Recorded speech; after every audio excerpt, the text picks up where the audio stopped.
అసలు నిజంగా special category status ఆంధ్రప్రదేశ్కి అవసరం లేదా? అవసరం లేనప్పుడు ఆ వేళ రాజ్యసభలో ఎందుకు మాట్లాడారు? 2 నెలల్లో ఎలక్షన్ ఉంది కాబట్టి మాట్లాడాం.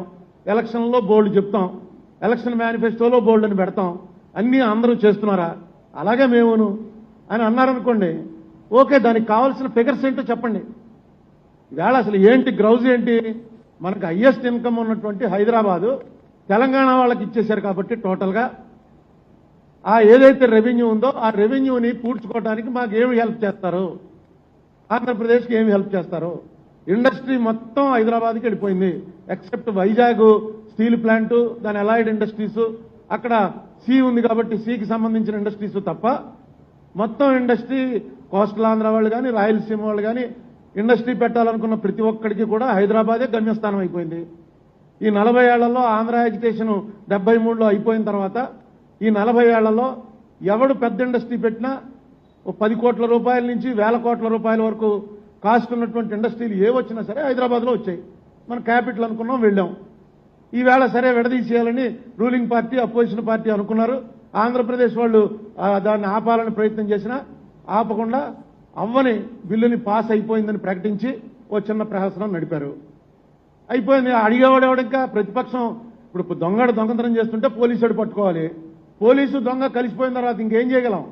ఏమీ చేయలేని పరిస్థితి వచ్చింది. సరే, రాష్ట్రం విడిపోయింది.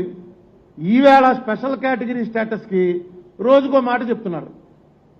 మొన్న ఫైనాన్స్ కమిషన్ వాళ్ళు ఇవ్వటానికి వీల్లేదు అని చెప్పారు అని చెప్పి అరుణ్ జైట్లీ గారు డైరెక్ట్గా రాజ్యసభలో స్టేట్మెంటే ఇచ్చాడు. ఆగస్టు 4వ తారీఖున ఢిల్లీలో ఒక రౌండ్ టేబుల్ సమావేశం పెట్టారు. దానికి నన్ను కూడా పిలిచారు. నా పక్కనే కూర్చుని ఆయన ఎక్కడో చూసినట్టుంది, ఎవరా అనుకుంటే ఆయన finance commission member Abhijit Sen గారు. నేను పక్కన ఎవరిని అడిగాను, ఎవరండి ఈయనంటే పరిచయం చేశారు నాకు. అయ్యా మీరే వచ్చేసారు, చాలా థ్యాంక్స్ అండి, అసలు ఏమిటి ఇష్యూ ఏంటి అన్నాను. అది చెప్పడానికే వచ్చానన్నాడు. ఫైనాన్స్ కమిషన్ రిపోర్ట్ పట్టుకుని వచ్చాడు ఆయన. ఆయన డైరెక్ట్గా మెంబర్ గారు ఆ రౌండ్ టేబుల్లో క్లియర్గా చెప్పాడు, ఆంధ్రప్రదేశ్కి స్పెషల్ కేటగిరీ స్టేటస్ ఇవ్వద్దు అని ఫైనాన్స్ కమిషన్లో ఎక్కడా మేము చెప్పలేదు. ఇదిగో మా రిపోర్టు.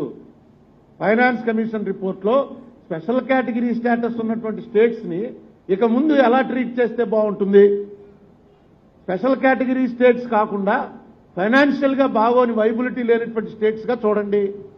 అలాంటి స్టేట్స్ అన్నిటికీ ప్రత్యేకంగా వాళ్ళకు ఉన్నటువంటి డెఫిసిట్ ఏదైతుందో ఆ డెఫిసిట్ని ఫుల్ఫిల్ చేసేటువంటి ఏర్పాట్లు చేయండి అని కొన్ని రికమెండేషన్స్ ఇచ్చారు.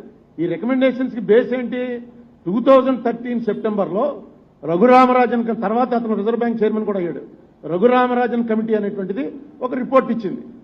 ఆ రిపోర్ట్ ఇచ్చిన నాటికి ఇంకా ఈ ఆంధ్రప్రదేశ్ రీఆర్గనైజేషన్ యాక్ట్ అవ్వలా, బిల్లు పాస్ అవ్వలా. ఆ రిపోర్ట్లో క్లియర్గా ఆయన ఏం చెప్పాడంటే, ఇంకొక 7 రాష్ట్రాల పేర్లు చెప్పి ఒరిస్సా, బీహారు, బెంగాలు, రాజస్థాను 7 రాష్ట్రాల పేర్లు చెప్పాడు.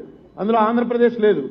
ఈ 7 రాష్ట్రాలు కూడా ఫైనాన్షియల్ వైబిలిటీ తక్కువగా ఉన్నాయి కాబట్టి వీటిని ఇప్పుడు ఉన్నటువంటి స్పెషల్ కేటగిరీ స్టేటస్ ఉన్న స్టేట్స్ని అన్నిటినీ కలిపి వీటికి ఫైనాన్షియల్ వైబిలిటీ కల్పించేటువంటి ఏర్పాట్లు చేయాలి. ఆ ప్రయత్నంలో దేశం వెళ్తే బాగుంటుంది అని ఆయన రికమెండేషన్ చేశారు. నిన్న కూడా మాట్లాడారు కొంతమంది, పోలవరం ప్రాజెక్ట్ సెంట్రల్ గవర్నమెంట్. నేను ఇప్పుడు ఇస్తాను, 2018కి మీరు పూర్తి చేసే బాధ్యత మీరు అందరూ తీసుకోండి. హౌస్ మళ్ళీ మాటలు చెప్పడం కాదు, తీసుకోండి, నేనే ఇస్తా. నాకెందుకంటే నాకు ఇంకా శ్రమ తగ్గుతుంది. ఒక ఆయన అంటాడు మీకు టైం తగ్గుతుంది, కానీ తగ్గుతుంది. కానీ మీ ఇంటెన్షన్స్ డిఫరెంట్గా ఉంటే ఈ ప్రాజెక్ట్ వస్తే, ఈ నీళ్లు వస్తే, ఆ పేరు నాకు వస్తే మీరు భరించలేకపోతే నేనేం చేయాలండి దానికి?